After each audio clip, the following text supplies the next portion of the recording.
Welcome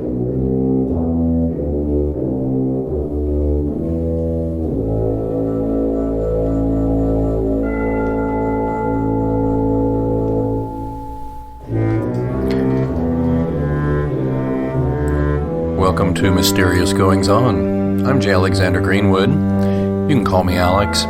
Every week we're going to be talking about writing mystery, thriller, suspense, horror, and other genre fiction. We'll talk about a lot of writing-related topics as well as interviews. We'll have some guests, and we'll do some stuff that has nothing to do with anything really, but just seems kind of fun to me and hopefully fun to you and other listeners. A little about myself. I'm the author of several mystery, thriller, horror tales, most prominently the John Pilate mystery series, which you can find out a lot more about it at pilatescross.com, and that's pilatescross.com. That's my mothership, so to speak. And I have a Facebook page, and of course you can find me on Amazon, Smashwords, iBookstore, Barnes & Noble, you name it, the books are available. I've also written some short stories, and you can find those as well. And here on this particular show, I think we're going to have some fun and actually provide you with some recordings of those particular stories, as well as stories from some of my friends, my fellow authors. Again, as I said, we'll have some interviews and some guests, and it won't just be me blathering on at you every week. So I thought just to kind of get things moving, and hopefully not to scare you away, I was going to include a recording I'd done previously of the prologue of my first book, Pilate's Cross, with the warning that it was my first book. It started off, though, pretty well, and it led to a series that has so far had 5 volumes. So, must be doing something right there. But again, I hope you'll join us every week, and you'll subscribe on iTunes to this show. And you'll get a hold of me. I'm on Twitter at @A_Greenwood. We'll also pick up some ways you can reach me by email and some other stuff too. Probably the quickest way is through Twitter, or if you go to Facebook and look up John Pilate Mysteries, you can find me there pretty quickly. And we'll getting some listener feedback there. Of course, if you are a writer or want to be a writer or just a genre lover and you want to get on the show, that'd be great. We'll work into that. But for now, why don't we just enjoy the prologue to Pilate's Cross with a little show I've done previously called In the Beginning, which is a look at the beginnings of some of my books. All right. Well, again, I'm J. Alexander Greenwood, and I welcome you to Mysterious Goings On. And now, Pilate's Cross.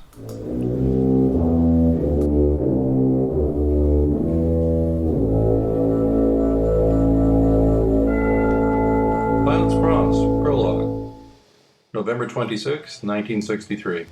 Dr. Brady Bernard tied his bow tie as he gazed in the mirror of his small deco-tiled bathroom. A breeze blew in over his shoulder from the window above the bathtub, a window he'd always opened just a crack after a faulty gas heater in the bathroom nearly asphyxiated him and his wife a few months prior. Unlike the shattered nuptial union that had also nearly succeeded in suffocating him over time, the good doctor had at least managed to repair the heater. He slipped the burgundy tie ends together, just as he had thousands of times before. A jaunty bow formed around his neck, and his sagging skin fell around it. Bernard adjusted the wire-frame glasses on his ruddy face, slipped his suspenders over his shoulders, and ran a comb through his thinning, pomaded hair. He glanced quickly at the headlines of the 2-day-old newspaper crumpled on the floor beside the toilet. Kennedy slain on Dallas Street. Bernard heaved a disgusted sigh. Like so many others, he liked President Kennedy. The assassination had a surprisingly strong effect on him, though not for the typical reasons anyone might suspect. The stairs creaked and groaned under his 260-pound frame. From the landing, through his leaded glass window on his front door, he saw gentle snowflakes falling.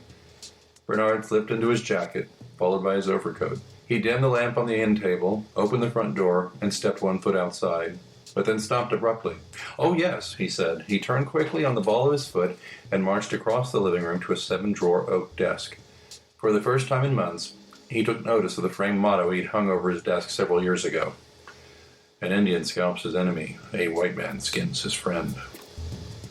Dr. Bernard sighed at the bitter truth, removed a key from his pocket, and used it to open the center door, pulling it about an inch out of its resting place. Grunting as he folded his heavy body over, he reached to the bottom left-hand drawer and opened it. From the drawer, he scooped up something heavy, then stood upright and closed it gently with his cap-toed shoe. He locked the center drawer again and walked into the snowy campus world at his teacher's college near the banks of the Missouri River. Dottie Mostek sat, ramrod straight at her desk, her eyes rimmed with red from shedding so many tears on behalf of the deceased President Kennedy, whose funeral had taken place just the day before. Her dark hair, which she'd styled in proper Jackie form for the past 3 years, was as disheveled as her emotional state, a careless mess. She just could not force herself to care about styling her hair. In the grand scheme of things, it seemed so trivial. She touched her hand to her chin and glanced at a newspaper that offered grainy grayscale photos taken at the funeral. Bobby looked so devastated, and John's salute was heartbreaking. Out of respect for the fallen commander-in-chief, classes had been canceled, and the school had been closed to students for the week. But today, administrative staff were expected back to work. Dottie was relieved there would be no students. I can sure use the peace and quiet, she thought with a defeated sigh, glancing in her compact mirror at the destroyed mop on her head. Earlier, Dr. Walker Keeler had quietly slipped in. At the sight of her stricken expression, he consoled, "It's a sad day for all of us, Dottie. Try to get a hold of yourself." She nodded at the other chief executive in her life, the president of Cross College, and sat up straighter in her chair. Next, she dutifully attempted to type a memo as President Keeler disappeared behind his office door. She admired Dr. Keeler, a reserved and thoughtful man who had been in education most of his 62 years. Downstairs, Dean Gareth Kennedy had been spending the last few moments reminiscing with his secretary, Grace Hamilton, about the time he'd met JFK himself on a train right after the war. He regaled her with the tale of borrowing a newspaper from the rail-thin, nearly crippled Navy hero. He said, "Sure," in that Boston accent of his, and handed it to me. Kennedy said, "I introduced myself, and that's when he told me he was Jack Kennedy. That's why I remember meeting him. We had a laugh about being related or something like that." He paused a moment, tapping his finger on the Kansas City newspaper that lay open on his desk, plastered with photos of the slain president's memorial service. His voice trailed off. Grace looked at the steno pad in her hands. Kennedy shook his head, wiped his glasses, and told Grace to tell the two typewriter salesmen in his outer office that he'd be with them in a few minutes. She closed his door quietly and returned to her desk. Walter Mackey of the West Side Typewriter and Office Company waited patiently in Dr. Kennedy's outer office, seated in a worn wooden chair. Next to him sat Thomas Guthrie, his new trainee. Mackey was entering his 20th year in the sales game, and this week he was tasked with showing the freshly discharged from the Army kid, Guthrie, ropes. On the way over from the city, he filled Guthrie in on the sad story of Cross Township, telling the wide-eyed rookie how Cross had once rested close to the banks of the Missouri River until the Great Flood of 1943 rerouted the mighty Missouri and quashed Cross's ambitions of economic glory. Now it was a small, anemic college town a mile from the river and 2 miles off the beaten track of State Highway 9. "But they still got college there, and colleges need office equipment, one way or another," he explained to Guthrie. "Dr. Kennedy will see you in a few minutes, gentlemen." Thank you, ma'am," Mackey said. Guthrie smiled back at her as well. A little too big, Mackey thought. "If you're in a hurry, you might want to go downstairs to the Commerce office to handle the past billing," Grace said. "Then you could come back about the new typewriter order." "Oh, that's okay, we can wait," Mackey said. Guthrie nodded assent, sliding his beaten-up leather satchel on the floor beside his chair. Grace sat down. "He has an appointment with one of our professors at 8:15, but it shouldn't take long," she said. The men nodded. They knew the drill. A few awkward minutes passed after the campus bell rang 8:15 a.m. Mackey looked at his watch, then at Grace. Terrible what happened in Dallas," the salesman said, trying to make conversation. Guthrie nodded in silent agreement, his face grim. "Yes," Grace said. She was a picture of efficiency, and any grief she had for President Kennedy, or nearly any emotion at all, was reserved for her husband and dog to see. Mackey was not one to be ignored, however, which served him well in the sales business. "Just awful. I'm glad they got that bastard Oswald," Mackey said. Grace jumped a bit at bastard. "Oh, sorry, ma'am, pardon my French, but the whole thing's just so upsetting." Grace stood and offered a simple yes. She looked back at her boss's door. "Perhaps Dr. Kennedy can see you, since Dr. Bernard seems to be running late today," she offered, wanting to get them out of her lobby so they'd stop distracting her from her work. She knocked quietly at his door and slipped in. Mackey and Guthrie stood up and took a step toward Kennedy's door. The double doors rattled as a tall, portly man in a snow-speckled overcoat barreled into the outer office. He eyed the two men for a second and said, "I'm first. I have an appointment." Grace returned from Kennedy's office. "Oh, Dr. Bernard," she said, not looking him in the eye. "Dr. Kennedy is ready to see you and has been expecting you. Please go on in." Bernard nodded and walked past Grace and the salesman. He quietly closed Dr. Kennedy's door behind him. Mackey whistled. "Boy, that's a friendly fellow, huh?" he said. Grace looked at her desktop as if to make it clear she wasn't there to make excuses or explanations for anyone. "Dr. Bernard has been Well, she cleared her throat and leaned forward toward the men. In turn, the salesman leaned toward her in the creaky old chairs, eager to hear some rare gossip from the usually sphinx-like Grace. She had just opened her ruby-red lips to speak when the air in the room crackled with an explosive series of 5 sounds. Mackie froze. Grace jumped.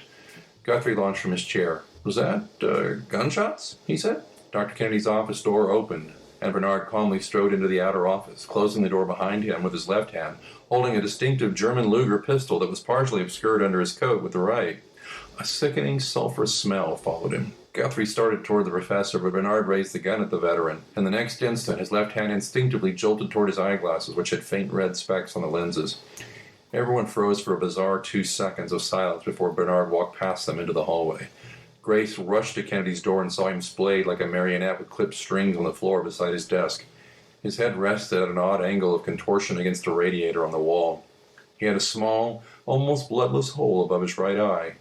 In contrast, a jagged crevasse where his nose was supposed to be bled like an open floodgate down his face, crimson staining the white, starched collar of his shirt. His right hand was also bloody and mangled. The bullet had obviously torn through it when he tried to cover his face in self-defense. Droplets of blood covered the photo of President Kennedy on the newspaper lying across his desk. "He's been shot!" Grace choked out, stating the obvious. Mackie burst into the room, saw Kennedy, and threw up on his own shoes. "I knew they were gunshots," Guthrie said, whistling and patting his pockets for a pack of cigarettes. Dottie heard what sounded like a series of thumping sounds from downstairs, but she thought little of it. She continued typing her memo until Dr. Bernard, who had calmly slipped into the room and up to her desk, interrupted her.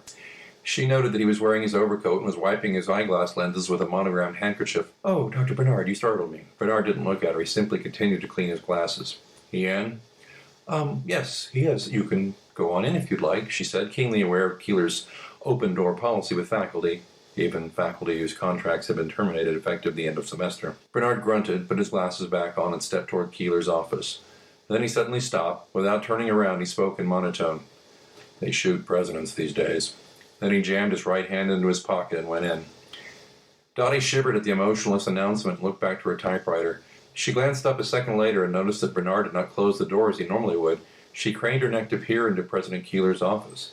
In a split second, she convinced herself that her overwrought emotion stemming from the JFK assassination had rendered her eyes unreliable.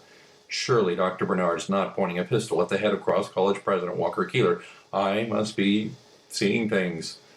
The chain reaction of cartridge ignition rocketed the bullet from the barrel into Keeler's right eye socket. Dottie screamed hysterically at the grim reality as Bernard took his leave, walking silently past her desk and out the door. Bernard trudged across the snowy oval in front of the administration building. The Luger was warm and felt nice in his pocket, a reprieve against the chilly air. The campus seemed airless and deserted to him.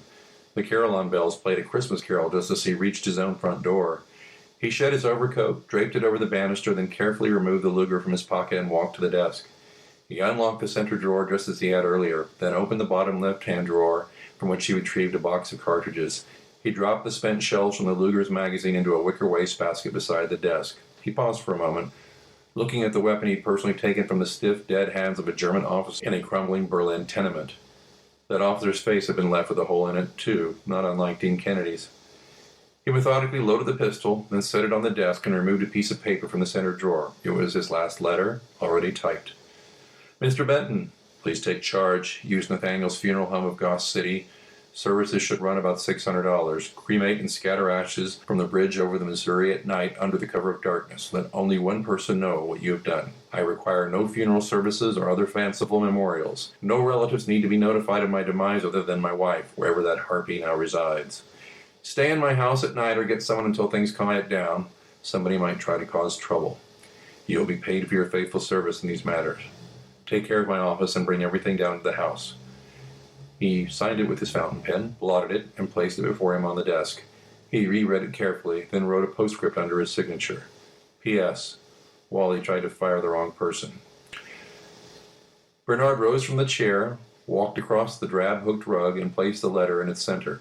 He capped his fountain pen and placed it on top of the letter. He removed his eyeglasses and put them in the breast pocket of his jacket. As absently as he had tied his bow tie that morning, he placed the warm, acrid barrel of the German gun in his mouth and squeezed the trigger without a second thought. November 29, 1963. Griff Nathaniel tapped the ashes from his cigarette into the open cardboard cylinder on the desk in front of him. The cigarette ash was finer and darker than the mortal remains of Dr. Brady Bernard, which had the appearance of fireplace ash mixed with chips of rock. The chips were not rocks at all, of course, but the remnants of the departed Bernard's bones. All men are cremated equal, he said aloud, smiling and remembering the joy the distasteful but clever pun had brought to his father, Martin. He leaned back in his chair, swinging his feet on the desk of the funeral home with the pre-assassination issue of Life magazine resting on his knees. He had known the late Dr. Bernard from his psychology class. He remembered the man as a boring lecturer who would intentionally drop pencils so he could sneak peeks up the front row of co-ed skirts. Griff always thought it was funny that the strangest prof on campus taught psych. The old bird's wife had left him a few months prior, and word around campus was that Bernard's boss, Dean Kennedy, had the okay from President Keeler to fire him. Griff leaned forward, exhaling smoke and stubbing the cigarette out in a small pan spirited from the embalming table. Life flopped to the morgue floor as he reached for the town's twice-weekly newspaper, the Cross Courier. He scanned the paper. Accounts of the Cross College president's murder had even bumped the president of the United States murder off the front page, at least locally. President Keeler and Dean Kennedy were dead on the scene, and Bernard had been found dead in his living room, killed by his own hand with the same Kraut gun. He left a peculiar suicide note along with the fountain pen he used to sign his name that last time. The newspaper did not reveal the contents of the note, but Griff knew. Sheriff Scoville had told Martin Nathaniel that the letter left strict instructions for cremation and how to dispose of Bernard's effects. Scoville also intimated there was a bizarre postscript, but he would say nothing further about it. Griff had asked his high school buddy, Morgan Scoville, a member of the social club, known as the Cross Cavaliers, what he knew, but Morgan was as stubborn and tight-lipped as his father, the sheriff. "Oh, come on, Morg, we're Cavaliers. We have no secrets between us, right?"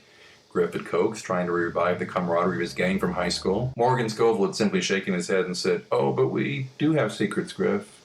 And be glad we do." Crazy son of a bitch. That was all Sheriff Scoville had allowed Griff beyond the press accounts. After his first-hand observation of Bernard's handiwork on the heads of Keeler and Kennedy, Griff had to agree.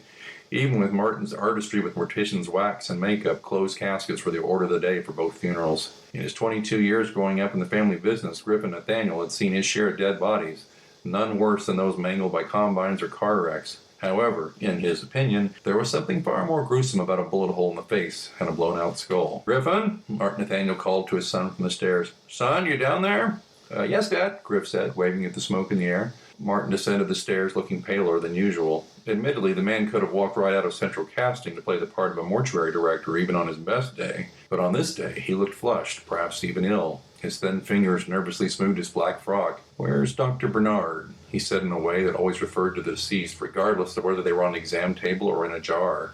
"Right there," Griff said, glancing down at the open cylinder before him. "Oh, good." "Dad, you okay?" Griff said, unused to seeing his father's studied reserve shaken and bothered by the man's profuse and uncharacteristic perspiration. "Yeah, I just came down the stairs a little too fast, I suppose," he said, his face morphing into the mask of a disengaged kindness that he usually saved for the customers. "Do me a favor, son. I need you to go to the bank and deposit this check from the Harrisons. I have a feeling we shouldn't hold on to it for too long." Griff thought it an unusual request, as the Harrisons had always been a local farm family in the area since the days before Moses, and they had always paid their bills.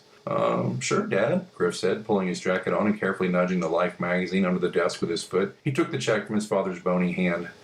"Thank you, son. I'm gonna seal up Dr. Bernard." "His wife gonna claim him anytime soon?" Griff asked, halfway up the stairs. "No," Martin said without turning away from the open cylinder.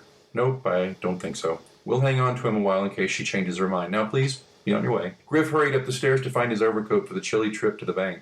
Martin's hand shakily fished into his frock coat. From a button interior pocket, he retrieved a small brown ledger, held together with a fat rubber band. He fingered the rubber band a moment and looked at the crematory oven on the other side of the room. It had been fired up early yesterday for Dr. Bernard and was still quite warm.